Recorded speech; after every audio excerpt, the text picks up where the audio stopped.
sa ABS-CBN News Headquarters, Corina Sanchez, Julius Babaw, kasama ang mga patrol ng bayan, bantay ng mamamayan. Ito ang TV Patrol! Dinumog muli ang Taiwanese idol na si Jerry Yan sa ikalawang araw ng kanyang pagbisita sa Maynila. Sobrang pasasalamat naman si Dao Mengsu sa mainit na pagtanggap sa kanya ng mga Pinoy. May report si Star Patrol Mario Dumawa.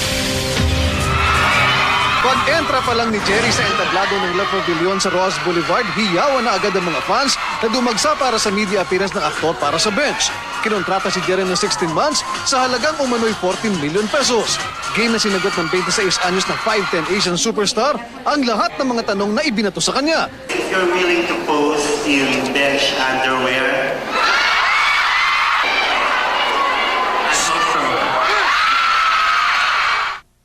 Natuwa din si Jerry sa anyay pambihirang oportunidad na makilala si Ate Glo at mga special children sa Malacanang kahapon. Nakakagulat ang komposisyon ng mga tagahanga, teenager, lola, disabled, maging si Mrs. Gina De Venecia. He's so guapo. Yes, I'm happy to see him. I'm ready to die! Dito na rin iginiit ni Jerry na buo pa rin ang samahan ng F4. Nagpasalamat din siya sa fenomenal na pagtangkilik ng mga Pinoy na matutunghayan muli sa Happy 50 TV concert. There were ups and downs in his career, but mere fact na yung response ng mga tao ngayon sa kanya, it gives him enough inspiration to go on. I want to say everybody, mahayo tayo.